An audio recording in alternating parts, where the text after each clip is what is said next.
Assalamualaikum warahmatullahi wabarakatuh. Innal hamdalillah nahmaduhu wa nasta'inuhu wa nastahdihi wa nastaghfiruh. Wa na'udzu billahi min shururi anfusina wa min sayyiati a'malina. Man yahdihillahu fala mudilla lahu wa man yudlil fala hadiya lahu.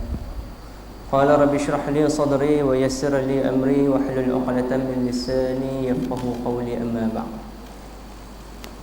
فإن خير الحديث كتاب الله وخير الهدى هدى محمد صلى الله عليه وسلم وشر الأمور محدثاتها وكل محدثة بدعة وكل بدعة ضلالة وكل ضلالة في النار.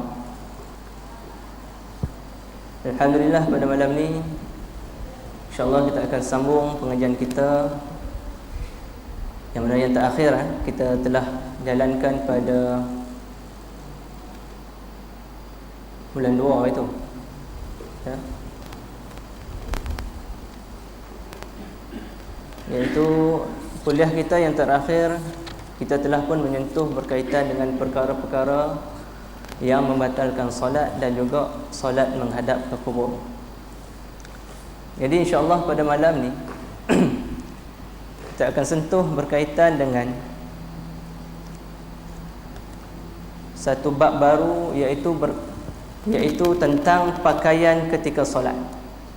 Ya, tentang pakaian ketika solat. Adakah Nabi SAW mengenakan pakaian-pakaian tertentu sahaja ketika solat, ataupun Nabi pernah melarang pakaian-pakaian tertentu? Ya, ataupun ya, semua pakaian boleh digunakan untuk menunaikan solat. Jadi kita akan tengok berdasarkan kepada hadis-hadis yang dibawakan oleh Syekh Nasiruddin Al-Albani. Rasulullah SAW biasanya mengenakan pakaian yang beliau miliki ketika hendak menuju untuk menunaikan solat. Ya, beliau sama sekali tidak mengkhususkan satu pakaian untuk dikenakan dalam solat kecuali dalam solat Jumaat, sebagaimana akan disebutkan kemudian.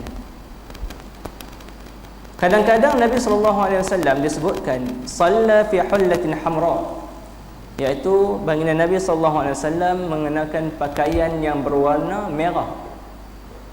Ya, ada hadis lain yang akan saya bacakan juga lepas ni, ya. Nabi melarang memakai pakaian yang berwarna merah. Tetapi dalam hadis yang kita bacakan mula-mula ni, ya, Nabi SAW pernah mengenakan pakaian yang berwarna merah, ya, untuk menunaikan salat. Kata Abu Juhaifah, kharaja Rasulullah SAW fi hullatin hamra mushammiran fasalla ila al-'anazah bin nasi rak'atain wa ra'aitu an-nasa wad-dawaba yamurruna baina yaday al-'anazah. Ya.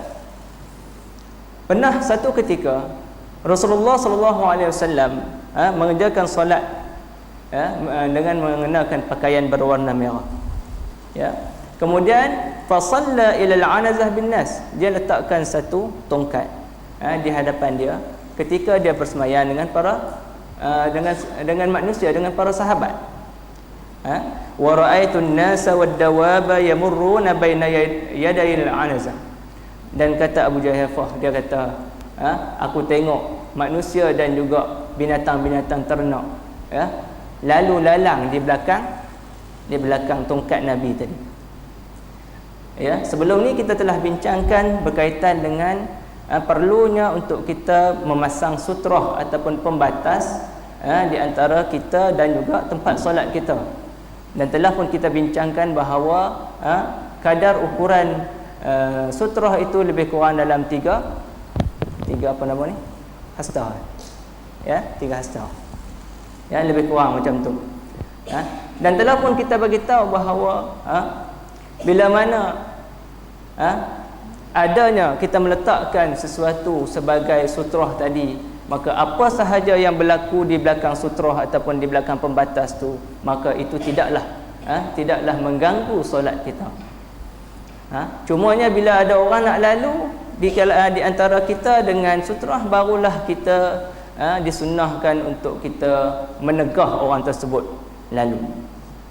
Ya, jadi dalam hadis ni ya, di samping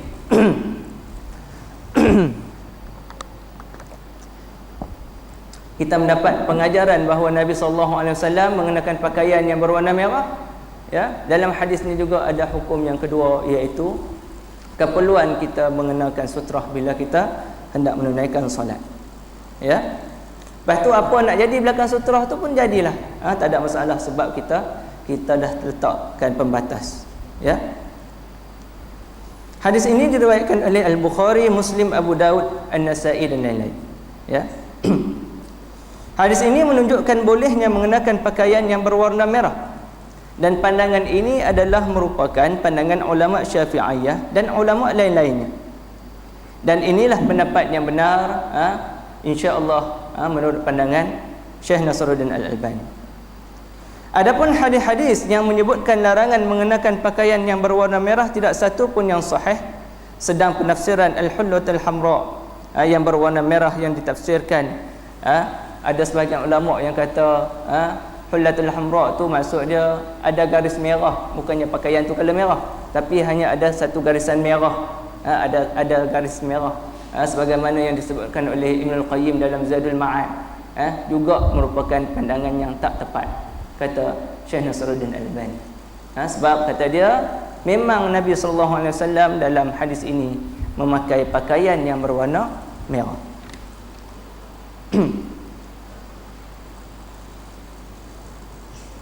Demikian pula Nabi SAW dalam riwayat yang sahih telah melihat Al-Hasan dan Al-Husain, iaitu cucu baginda Nabi SAW, mengenakan pakaian gamis yang berwarna merah juga.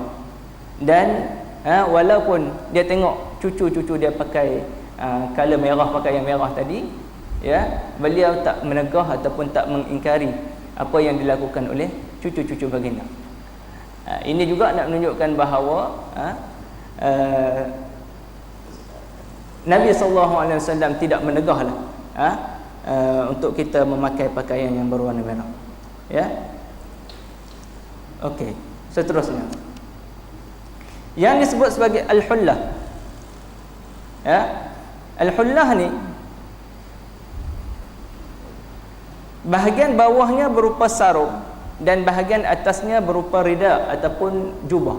Maksudnya hullah ni adalah pakaian yang ada dua lapis lah.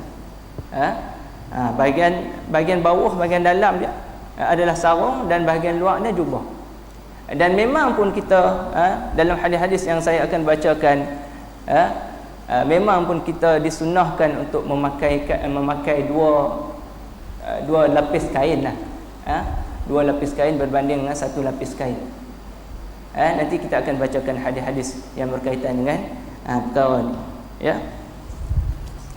Ada juga yang mengatakan bahawa al-hullah adalah dua lembar pakaian yang saling bersisipan antara satu sama lain.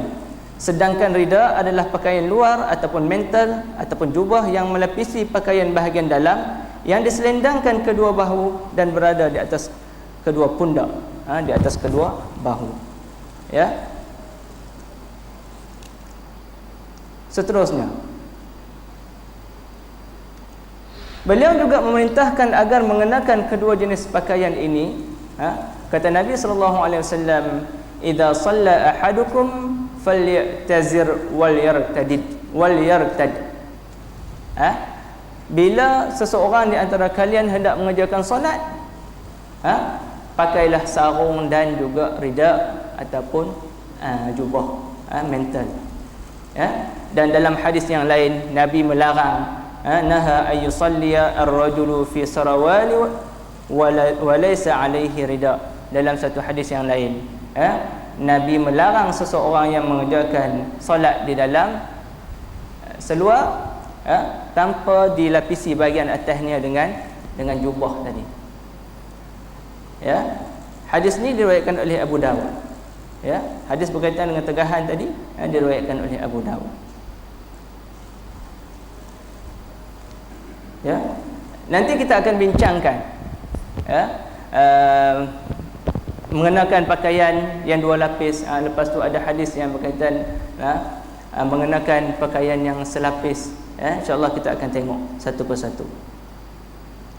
Yang beliau maksudkan adalah seseorang yang mampu mengenakan rida dan ia tidak melakukannya.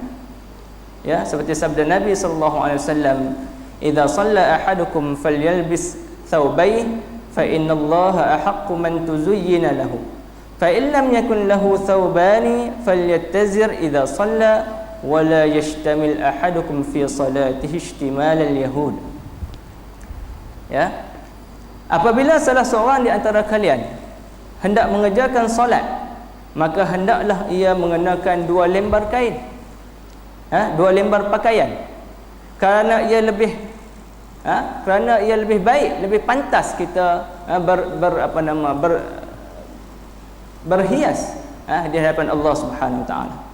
Ya. Dan apabila ia tidak memiliki 2 lembar pakaian, hendaklah ia mengenakan sarung ketika solat, dan janganlah sekali-kali salah seorang di antara kalian menyilangkan pakaiannya ketika solat seperti yang dilakukan oleh kaum Yahudi. Ya. Hadis ini diriwayatkan oleh Al-Baihaqi. Ya. Dan sanad hadis ini merupakan sanad sanad hadis ini sahih, ya, sahih, sesuai dengan kriteria hadis-hadis dalam kutubus sittah. Ya. Jadi antara perkara yang dilakukan oleh orang Yahudi, ya, mereka ni suka isbal ataupun mereka suka melabuhkan pakaian mereka ketika mereka solat, mereka sembahyang. Ya, dan perkara ini telah dilarang oleh Nabi sallallahu alaihi wasallam untuk kita buat. Isbal ini pun merupakan satu yang dilarang oleh Nabi sallallahu alaihi wasallam, walaupun ada pelbagai pandangan berkaitan dengan isbal ni.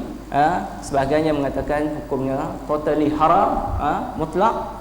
Sebahagiannya pula mengatakan haram bila mana ada rasa angkuh, berdasarkan hadis-hadis yang juga banyak yang menceritakan tentang tak bolehnya isbal ni bila kita rasa nak menunjuk ataupun kita rasa nak menunjukkan keangkuhan kepada orang lain. Ada juga banyak hadis ya, yang berkaitan dengan isbal. Ya. Jadi di sini ada khilaf ya, di kalangan para ulama, sama ada nak meletakkan isbal ni sebagai haram ataupun makruh, dan sebahagian lagi mengatakan mubah ataupun diharuskan sekiranya tidak ada bila dipakai tu tak ada rasa bongkak, tak ada rasa sombong. Tak ada rasa sombong, sebahagian yang kata diharuskan. Tetapi pada pandangan saya, bila tengok pada hadis-hadis ni, ada hadis yang bersifat general yang Nabi sallallahu alaihi wasallam larang isbal ni, tanpa dia sebut sebab apa, sebab dia tak nyatakan sebab. Ada hadis-hadis lain Nabi sallallahu alaihi wasallam melarang isbal ni, melabuhkan kain tadi, dan disebutkan kerana hendak menunjukkan bongkak, rasa sombong. Ya. Jadi bila mana adanya hadis-hadis yang pelbagai ini, ada hadis yang bersifat umum, ada hadis yang bersifat yang menunjukkan khusus kenapa dilarang, maka saya sendiri mengambil pendekatan untuk berikhtiarlah, kita berhati-hati dengan kita meletakkan bahawa setidak-tidaknya hukum isbal ni adalah makruh. Tak boleh nak buat, ya, makruh. Sekiranya pun kalaulah tidak sampai kepada haram. Ya.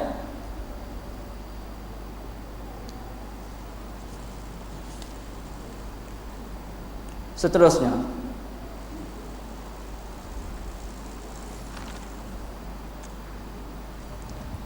apa lagi yang Nabi pakai? Ya. Kadang-kadang Nabi sallallahu alaihi wasallam mengenakan jubah Syam, yang kedua lengannya sempit, fi jubbatin syamiyatin dayyikatil kummain, mengenakan jubah Syam yang sempit tangan dia. Boleh jadi yang macam kita pakai lah ni, yang ada kancing tu, sempit. Ya. Dan disebutkan dalam hadis juga, idza arada al-wudu'a dhahaba yukhriju yadahu min kummiha liyatawadda'a fadaqat alaihi fa akhraja yadahu min asfaliha.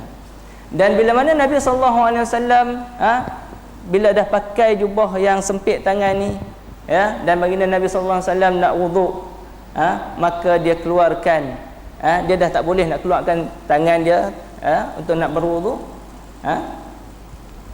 maka dia keluarkan tangan dia daripada balik lengan baju beliau, maksudnya dia keluarkan tangan dia daripada bahagian bawah baju, bahagian bawah, ya, maksudnya dia tak boleh, dia buat keluar tangan dia dan dia keluarkan daripada bahagian bawah, ya.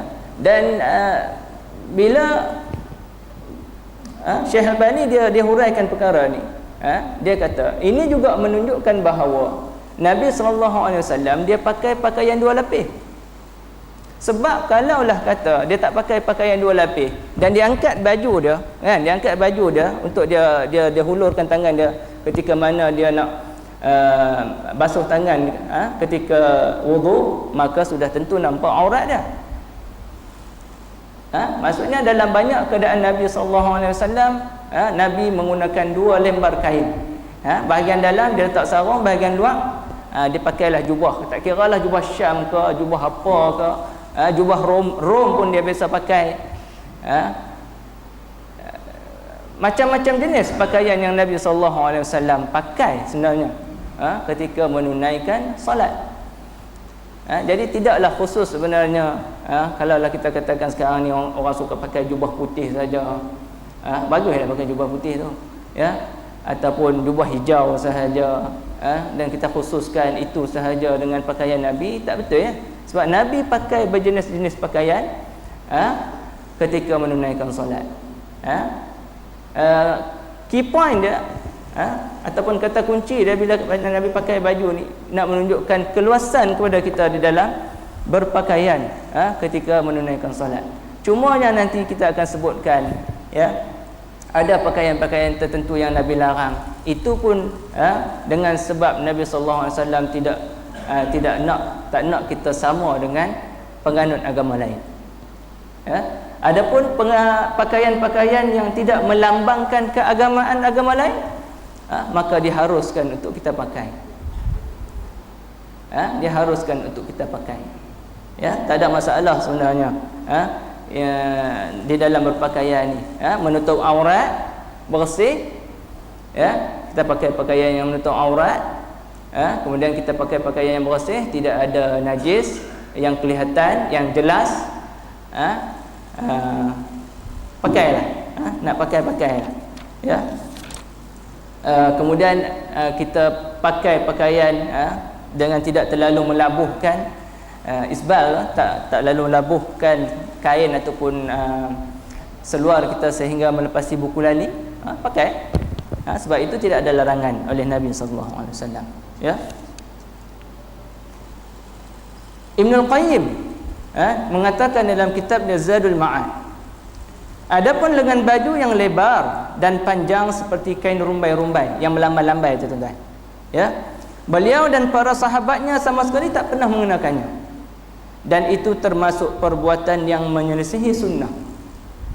Adapun pembolehannya masih perlu diteliti lagi kerana ia tergolong dalam salah satu bentuk kesombongan. Kita tengoklah ni ada juga yang kita sebut, kita quote, tak tahulah ulama tak ulama, tapi orang panggil dia ulama lah. Dia mengenakan pakaian yang besar, lebih spesifik pokok sufi kan.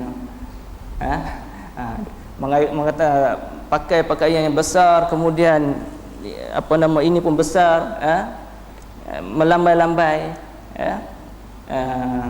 Maka perkara ni sebenarnya Nabi tak pernah buat pun. Nabi tak pernah buat, ya. Bahkan Ibnul Qayyim mengatakan bahawa pakaian yang melambai-lambai tadi itu sebahagian daripada sifat yang nak menunjukkan kesombongan, ya. Asy-Syaukani berkata, di zaman kami yang masyhur ini, orang-orang yang menyelisihi sunnah ini kebanyakan dari kalangan ulama. Kalian akan lihat mereka membuat lengan baju mereka melambai-lambai. Masing-masing dari kedua lengan baju tersebut dapat dibuat jubah ataupun gamis bagi anak-anak mereka ataupun bagi anak-anak yatim. Nak tunjuk betapa besarnya baju mereka tu, dan juga betapa besarnya lengan baju mereka tu, buat sampai melambai-lambai tu, kata Syaukani, kerat lah. Kalau kerat boleh buat satu lagi baju untuk kanak-kanak. Itu dah membazir dah. Sepatutnya kain tu dia boleh gunakan untuk kegunaan orang lain, dan satu lagi menunjukkan kesombongan, ya. Hal itu sama sekali tidak mendatangkan keuntungan duniawi kecuali kesia-siaan belaka, membebani biaya hidup, menghalangi tangannya melakukan perbuatan yang bermanfaat, dan juga menyebabkan pakaian tu lebih mudah koyak, ya, dan hanya memburukkan pemandangan dirinya. Dan kata Syaukani lagi, adapun dari sisi agama, hal itu tidak lain hanyalah penyelisihan terhadap sunnah dan termasuk sebahagian daripada isbal, iaitu memanjangkan kain secara berlebih-lebihan dan juga merupakan bentuk keangkuhan. Ini kata Syaukani, bukan kata saya. Saya hanya membacakan sahaja apa yang dikatakan oleh ulama ini, ya. Jadi depa pakai, Nabi dah bagi garis panduan kat kita, ya, jangan pakai terlalu labuh, ya. Dan Nabi pun pakai dalam keadaan baju dia pun, kadang-kadang tu kain daripada kain yang kasar. Ada sekali tu Nabi SAW pakai baju bergambar, lepas sembahyang dia ambil, dia buang baju tu dekat tepi, sebab dia kata pakaian tu merosakkan solat dia. Nabi dah tunjuk kat kita bagaimana etika ataupun tata cara berpakaian, ya. Dalam mana Nabi SAW tak pernah larang kita berpakaian selagi mana yang saya kata tadi, menutup aurat dan sebagainya, tetapi tetap ada juga yang Nabi larang, terutamanya yang bila kita pakai itu, kita nak tunjukkan kehebatan diri kita, ataupun keangkuhan diri kita, maka itu tak dibenarkan oleh Nabi sallallahu alaihi wasallam, ya.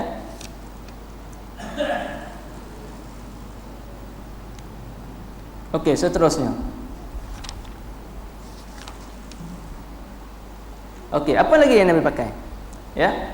Rasulullah sallallahu alaihi wasallam terkadang yusalli fi burdin lahu khadramiyyun mutawashshihatun laisa alaihi ghairu. Ya.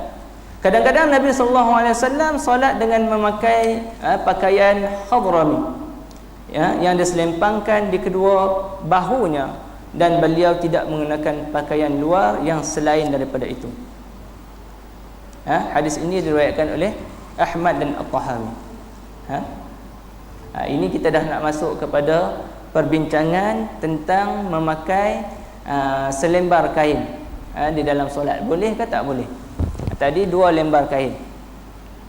Ini kita nak masuk kepada perbincangan boleh tak boleh kita pakai selembar kain ataupun selapis baju saja. Boleh ke tak boleh? Ataupun pakai seluar saja, paras atas pada pusat. Macam orang dulu-dulu saya dah tengok, orang-orang dulu, orang lah tak tahulah, jarang kot nampak. Kalau orang dulu-dulu dia, kot bapak kita, tok-tok kita dulu, dia senang dah. Dia pakai kain dia tu, dia ikat sampai paras dada dia, kan? Kemudian dia solat lah. Baju entah ke mana, angkat ketiak nampak mulu ketiak dan sebagainya. Itu menjadi saya lihat menjadi adat ataupun budaya masyarakat Melayu dulu. Tapi lah ni saya jarang tengok. Boleh jadi kita dah ada kesedaran yang tinggi tentang cara berpakaian. Mai kuliah ni pun kita boleh pakai handsome cantik-cantik, kan? Dengan kopiah yang baru dibasuh, baju dengan kita pakai minyak wangi dan sebagainya. Pandai pula kita. Kita nak jumpa menteri, kita nak jumpa orang yang besar-besar, pandai pula kita cari baju yang paling cantik, seluar yang paling elok, yang baru lepas basuh. Pandai pula kita. Kalau kita dia beri anugerah, apatah lagi.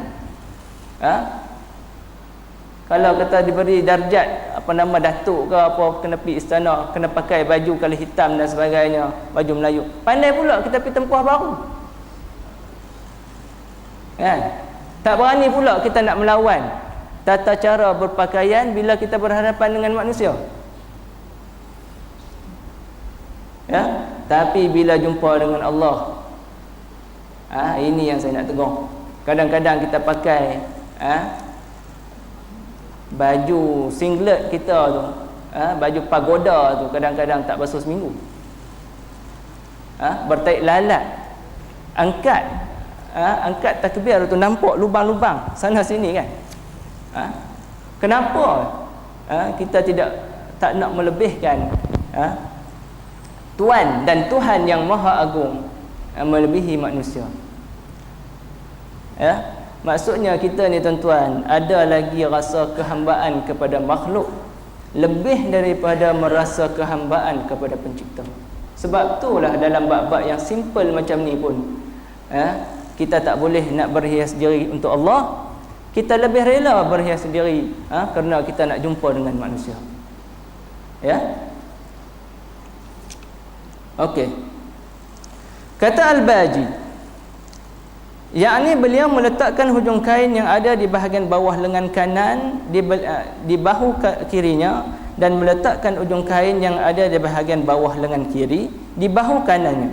Dan inilah salah satu cara menyelempangkan kain pakaian yang dinamakan sebagai at-tawsyih ataupun dikenali sebagai ittiba', dan cara ini dibolehkan baik ketika salat atau selainnya. Dengan cara ini memungkinkan seorang mengeluarkan tangannya ketika sujud tanpa memperlihatkan aurat dia. Ya, ini dah masuk dalam bab pakaian yang satu tadi. Banyak nanti kita akan jumpa lepas ni tuan-tuan, hadis-hadis Nabi sallallahu alaihi wasallam yang nak menunjukkan bila pakai selembar kain ni mesti kita menutup bahagian bau. Nanti saya akan bacakan banyak hadis. Bila nak pakai selembar kain, tapi kita sebenarnya di Malaysia ni kot tak ada masalah kot. Baju dengan seluar tu kira 2 lembar kain dah. Kan? Tapi kot-kotlah ada di Malaysia ni orang-orang yang susah, fakir, yang memang dia pakai baju pun terpaksa bergilir suami isteri ke kot macam mana ke. Maka Nabi mengisyaratkan bila mana pakai baju yang selembar ini, setidak-tidaknya kita kena tutup bahagian bahu. Ya. Okey. Antaranya hadis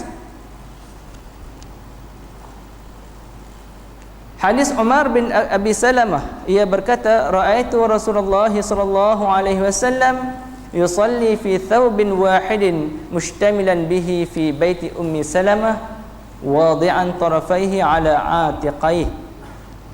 Aku tengok Nabi sallallahu alaihi wasallam solat di dalam solat dengan mengenakan selembar kain di rumah Ummu Salamah, ya, yang mana kedua ujungnya diselempangkan di atas kedua bahu dia. Itu satu.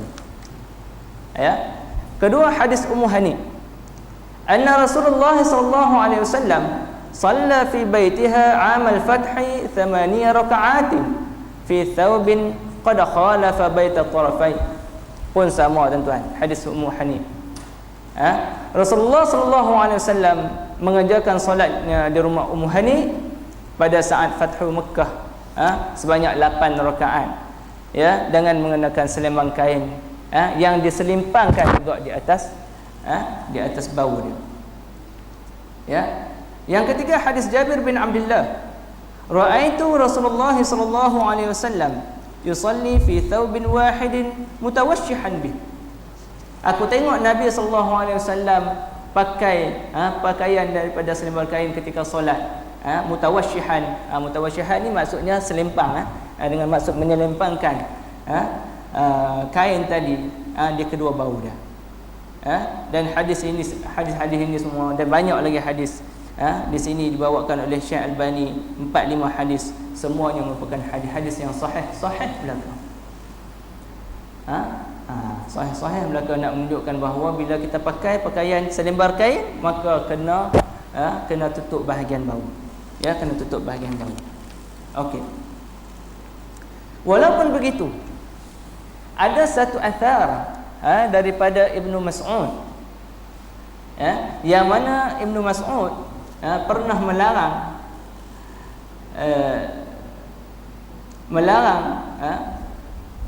orang yang memakai pakaian daripada selembar kain tadi. Sebagaimana yang diriwayatkan oleh Ibnu Abi Syaibah, beliau berkata, ini kata-kata Ibnu Mas'ud, la tusalliyanna fi thawbin wahidin wa in kana awsa'a ma baina as-sama'i wal ardh. Janganlah kalian salat hanya dengan mengenakan selembar kain, walaupun kain itu seluas langit dan bumi. Jadi Albani kata, Al-Hafiz Ibn Hajar Al-Asqalani, dia kata tak komen pun tentang athar ni. Dan boleh jadi, kata dia, perkataan Ibn Mas'ud ini difahami untuk orang yang masih memiliki pakaian lain. Sebagaimana hadis yang saya sebutkan tadi, yang mula-mula tadi kita sebut tentang 2 lembar kain tadi, Nabi sallallahu alaihi wasallam pakai hullatul hamra, pakai sarung, bahagian luar pakai jubah dan sebagainya. Maksudnya selagi mana kita ada pakaian dua lapis ataupun 2 lembar kain, maka kita lebih digalakkan ataupun disunahkan pakai 2 lembar kain. Ya.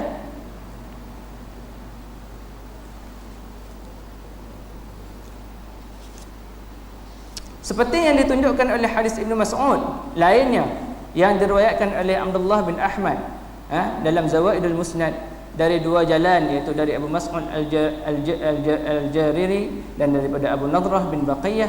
Ia berkata, Ubay bin Ka'ab mengatakan, as-salatu fi thawbil wahid sunnah kunna naf'aluhu ma'a Rasulillah sallallahu alaihi wasallam wa la yu'abu alaina.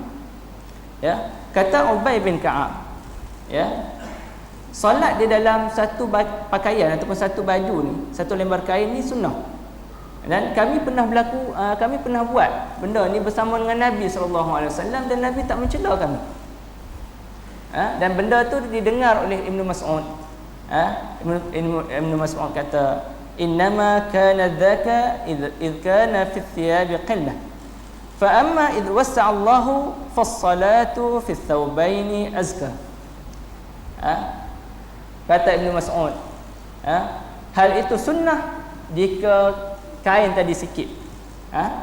Adapun jika Allah memberi kelapangan, kelapangan pada kita, baju pun banyak, kain pun banyak, sarung pun banyak, seluar pun banyak, ya, maka mengenakan 2 lembar kain adalah lebih terpuji. Jadi boleh jadi larangan Ibnu Mas'ud yang di atas tadi, athar yang saya baca di atas tadi, terhadap orang yang dia ada keselesaan, memang dia baju dia bukan saja setakat selai 2, tapi beralmari. Almari 1 dah penuh, almari 2 pula dah penuh. Maka orang-orang yang diberikan keluasan macam ni, maka disunahkan, memang patut untuk dia untuk memakai 2 lembar kain, sebagai tanda kita ni sebenarnya kita nak berhias di hadapan Allah Subhanahu Wa Taala. Ya.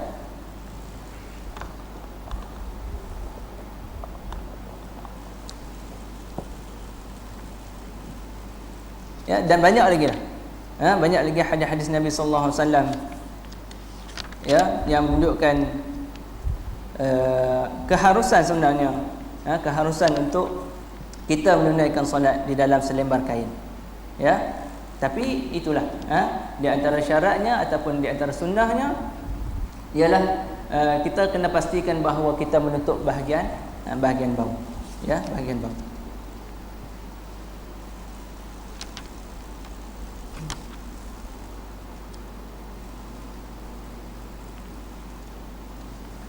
Ya, banyak hadis tuan-tuan. Yang nak baca satu-satu ni, lebih kurang sama saja dia punya hadis dia.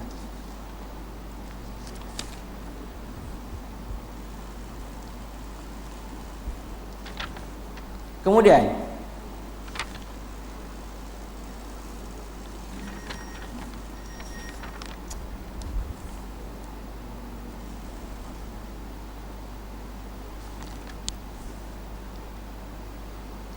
wa qala lahu rajulun ayusalli ahaduna fi thawbin wahidin faqala aw kullukum yajidu thawbain.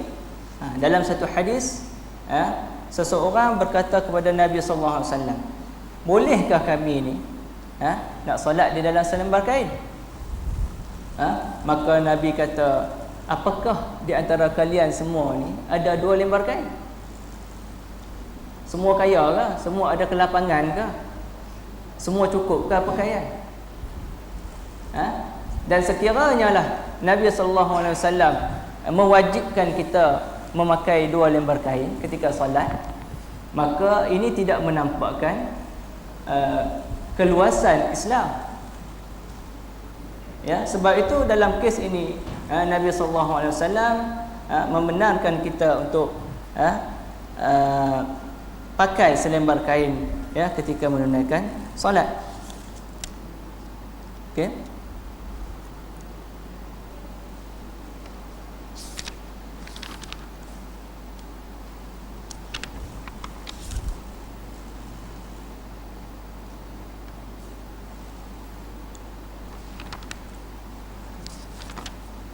Okey.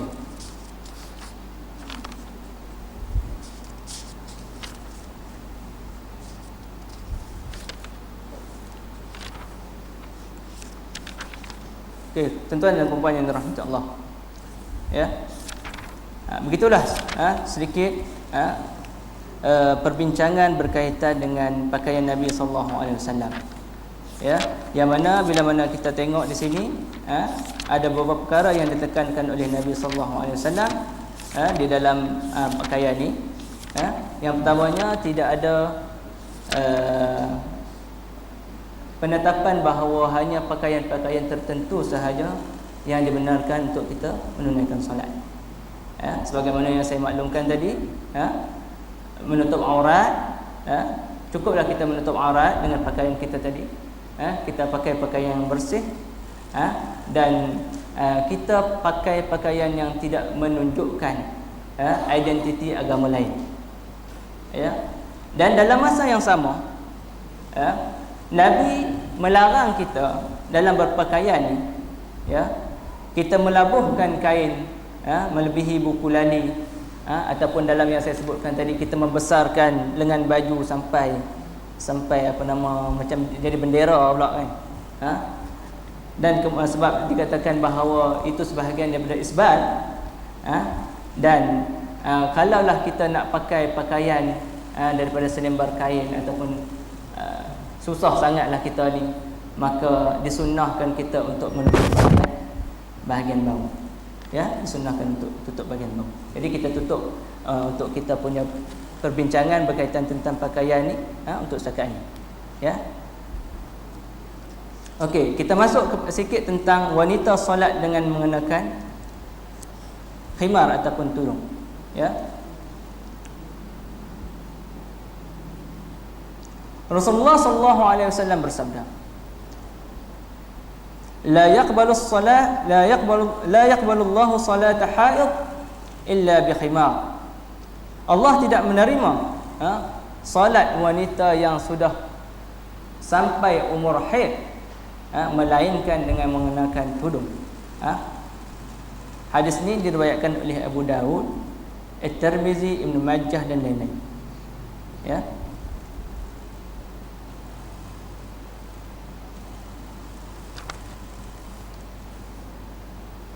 Dalam hadis yang lain disebutkan bahawa la yaqbalullahu min imra'atin salatan hatta tuwari zinataha wala min jariyatin balaghatil mahidha hatta takhtada.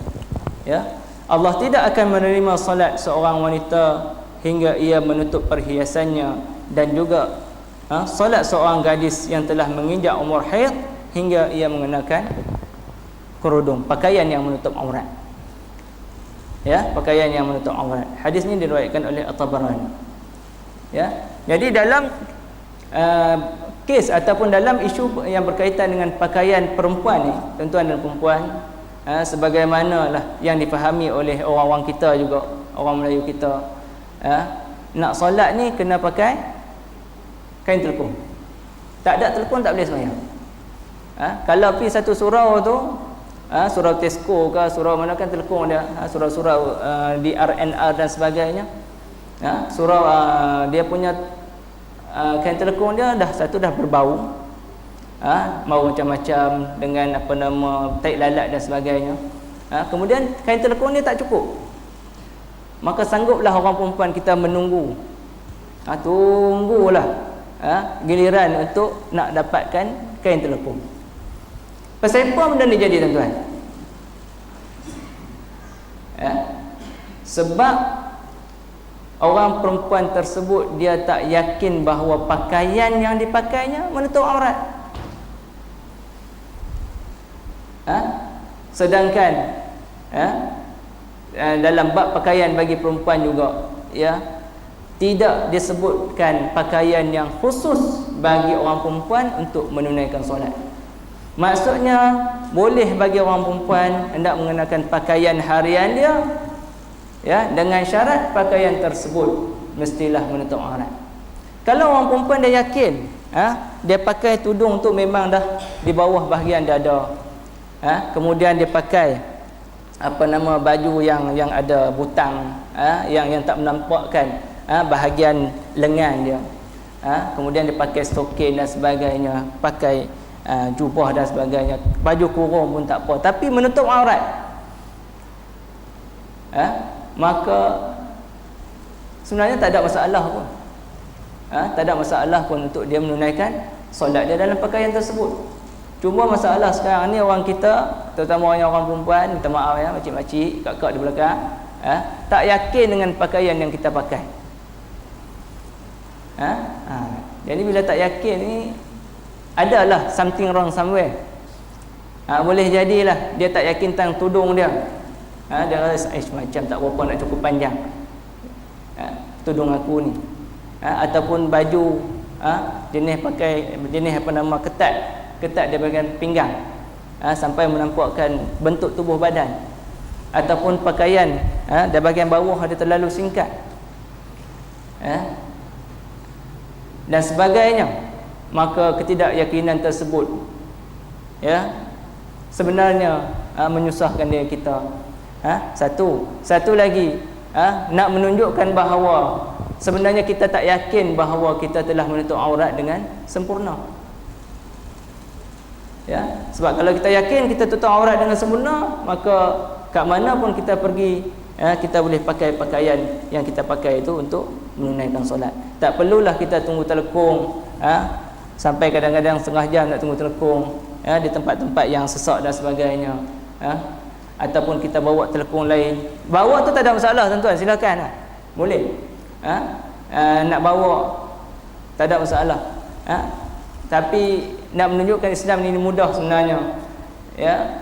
Apa salahnya sekali-sekala kita pakai betul-betul lah, ikut betul-betul lah menepati syariat, dan kita solat di dalam pakaian yang kita pakai itu.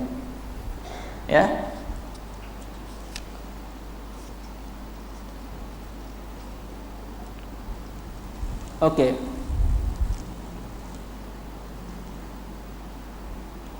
Hadis ini diriwayatkan oleh At-Tabarani, meriwayatkan dalam As-Saghir dan juga dalam Al-Awsat, dan sanadnya, dalam sanadnya kata Albani ada perawi yang majhul,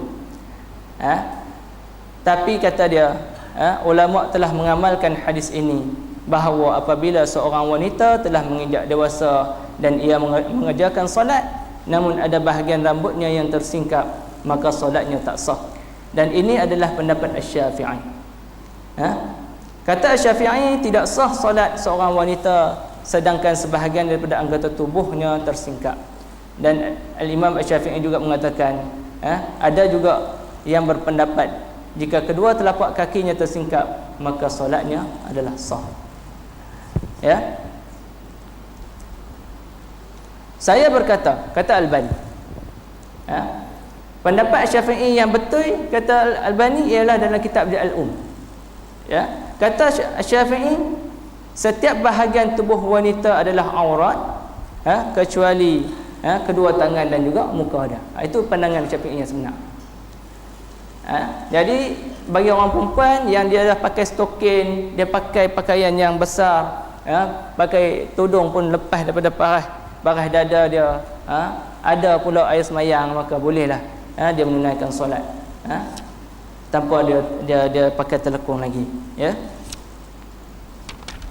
Itu berkaitan dengan pakaian wanita dalam solat. Sama juga dengan pakaian lelaki. Bila lelaki perlu menutup aurat, boleh pakai apa jenis pakaian.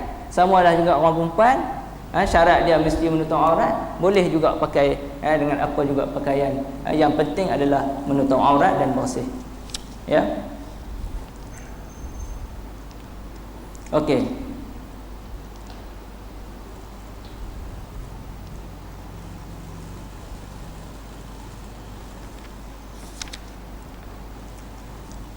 Kita sambung sikit lagi, sikit lagi berkaitan dengan niat, niat dalam solat.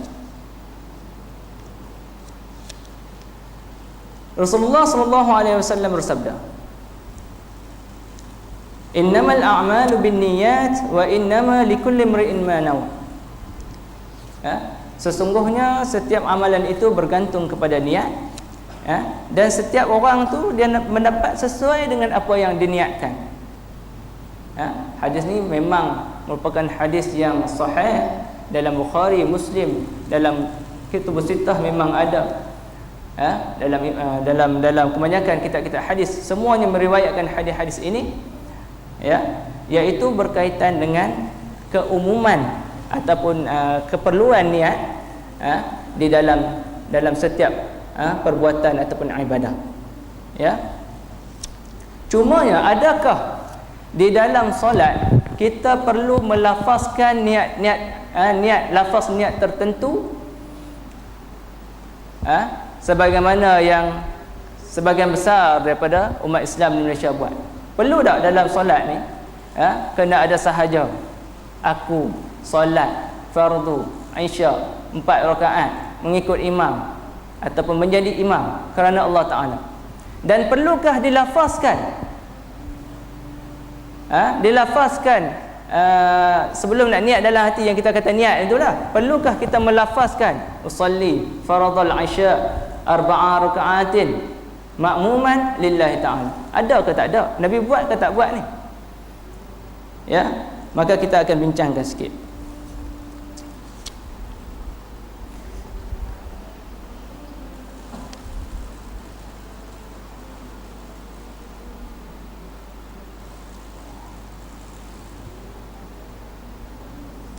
Kata Imam An-Nawawi dalam Rawdatul Talibin, ya, makna niat adalah kehendak melakukan sesuatu.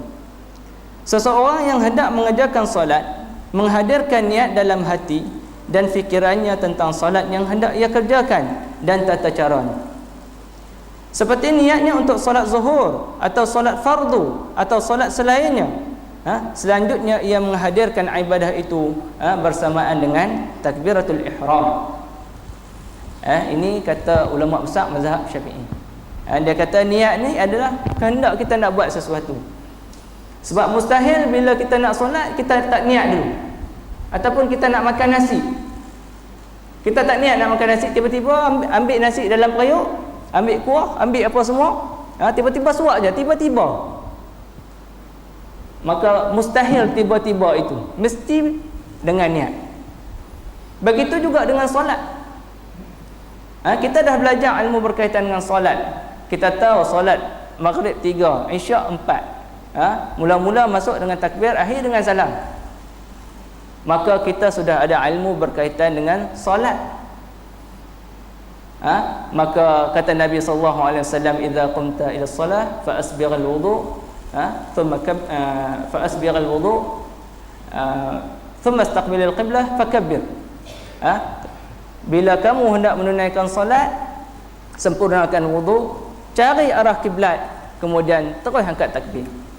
Dan carilah dalam mana-mana hadis yang berkaitan dengan solat ini, maka kita takkan jumpa Nabi sallallahu alaihi wasallam kata, sebelum hang solat hang kena lafaz dulu. Lepas dia sekian. Lepas tu hang kena baca pula dalam hati apa yang hang lafaz, tak ada. Yang kita amalkan kebanyakannya sekarang ni ialah Yang pertama kita melafazkan niat, satu dah. Yang kedua kita membaca apa yang kita lafazkan. Bukan kita niat, kita baca. Buktinya senang je. Tuan-tuan biasa baca surah Abad. Kan, ambil surah Abad kita baca. Bacalah hari ni berita apa nama bangunan UMNO runtuh dan sebagainya, ada seorang mati. Baca dalam hati kan. Maka itu bukannya dia katakan niat, itu dia katakan membaca. Tetapi menggunakan kita kata hati kita baca. Niat kita apa waktu tu? Niat kita nak membaca. Adakah kita nak meniatkan waktu tu kita sahaja aku membaca kerana Allah Ta'ala? Tak ada. Kita ambil je, maka kita baca, maka terjadi perbuatan membaca. Adapun yang kita duk baca berita tu, itu bukannya niat, itu kita baca. Kena faham betul-betul tuan-tuan. Yang kita duk buat sekarang ni, kalau ada orang buat lah, dan kebanyakan orang buat, adalah kita membaca apa yang kita lafazkan, bukan kita meniatkan. Sebab niat ni kita kehendak nak buat sesuatu, bila kita ada kehendak, kita buat, kita masuk je perbuatan tersebut, maka sudah berlaku, sudah dikira amalan tersebut. Sebab itu janganlah kita tuan-tuan dan perempuan yang dirahmati Allah, kita menyusahkan dalam bab niat ni. Sebab Nabi SAW tak pernah tunjuk dengan cara yang kita duk buat lah. Jadi jangan kita pandai-pandai nak menyusahkan diri sendiri. Tu saya kata, saya pernah duduk di Pahang tuan-tuan. Solat berjemaah di masjid, ada seorang tua ni. Dia nak angkat takbir tuan-tuan sampai berpeluh-peluh. Berpeluh-peluh angkat takbir sembahyang maghrib. Ini kisah benar, saya duduk sebelah dia. Habis khusyuk saya hari tu. Dia angkat tuan-tuan, dia masuk, dia sembahyang awal macam saya. Saya siap angkat takbir semua, Dia ada Allah. Tak lepas. Allah tak lepas. Habis Al-Fatihah waladhdallin, dia pun amin juga, tapi tak lepas lagi. Tak lepas lagi. Imam baca apa nama surah dan sebagainya. Nak habis surah tu, Allah pak. Dapat tu tuan-tuan, terus rukuk.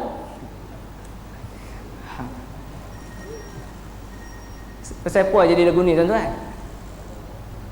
Sebab dia duk baca dalam hati dia, sahaja aku ada, dan dia kita pula pemahaman dalam kitab-kitab kemudian ni dia kena ada 3 perkara pula, ta'yin apa nama tak lagi kan, ada 3 pula. Waktu nak lafaz tu kena ada 3 benda, dah nak kena ingat 3 benda tu pula, ta'yin apa nama tu kan, kena ingat pula. Lepas tu nak kena ingat tu pula, nak kena lafazkan niat pula, maka dia jadi susah. Bila jadi susah, maka berlakulah sebagaimana yang saya katakan tadi. Sampai kadang-kadang saya kadang-kadang bawa pelajar pergi sukan ke Kuala Lumpur dan sebagainya, ajak mereka ni untuk menunaikan solat jamak qasar. Jamak qasar, zuhur dengan asar, kita sampai ke rakaat apa kita berhenti solat jamak qasar zuhur dengan asar. Okey ustaz, tapi ustaz kami tak reti niat ustaz, kami niat dia panjang sangat ustaz. Tu dia. Masalah niat juga yang biasanya disebutkan. Sebab kalau ikut kita punya pemahaman dalam buku kitab-kitab kita memang panjang. Usolli, saya hafal tuan-tuan. Saya ustaz kan, mesti saya faham kan. Saya duk ajak benda ni dulu lagi. Dulu lagi. La tak ajak dah. La saya kata jangan duk baca benda ni. Usolli fardhu zuhri raka'ataini qasran. Tu dia. Depa pun duk ingat. Usolli fardhu zuhri raka'ataini qasran. Betul ustaz? Majmu'an ilaihi al-asri. Majmu'an ilaihi al-asri. Ma'muman lillahi ta'ala. Ma'muman lillahi ta'ala. Sekali lagi ustaz? Tu dia. Sekali lagi. Lepas sekali saya kata ampun, tak salah duk baca lafaz niat lah. Dulu punya cerita. Dulu punya cerita. Tak salah baca lafaz niat. Hampa ingat saja apa yang ni, hampa angkat takbir selesai kata. Menyebabkan mereka ni tuan-tuan, walaupun dia beri rukhsah, rukhsah untuk menunaikan solat, kita akan ada rukhsah untuk kita tunaikan solat secara jamak qasar dan sebagainya, tak mau buat tuan-tuan. Sebab apa? Sebab niat dia panjang. tak boleh nak ingat ustaz. Dia kata. Semayang tu kira baik dah ustaz kami ni, ustaz suruh baca niat pula, lagi kami tak jalan. Rela depa buat semayang 4, kemudian jamak saja tanpa kosong 4. Sebab takut dengan niat yang kita gelar sebagai niat. Sebab itu tuan-tuan, dalam hal yang berkaitan dengan niat ni, kita permudahkan, jangan kita menyusahkan. Sebab tidak ada satu hadis pun yang menunjukkan bahawa Nabi sallallahu alaihi wasallam yang pertamanya minta kita melafazkan niat, yang kedua mengajarkan niat sebagaimana yang kita dah buat sekarang. Ya. Okey tuan-tuan. Itulah sedikit yang kita dapat ni kan, kongsikan berkaitan dengan niat. Ya. Jadi hari ini alhamdulillah kita telah melihat sedikit berkaitan dengan pakaian Nabi sallallahu alaihi wasallam, juga keperluan untuk kaum wanita muslimah untuk memakai tudung menutup aurat kita ketika menunaikan solat, dan juga kita juga telah membincangkan serba sedikit berkaitan dengan niat dalam solat. Jadi apa yang baik itu datang daripada Allah, ya, yang lemah itu lemah dia saya tuan-tuan. InsyaAllah kalau ada umur yang panjang, insyaAllah kita jumpa lagi bulan depan. Assalamualaikum warahmatullahi wabarakatuh.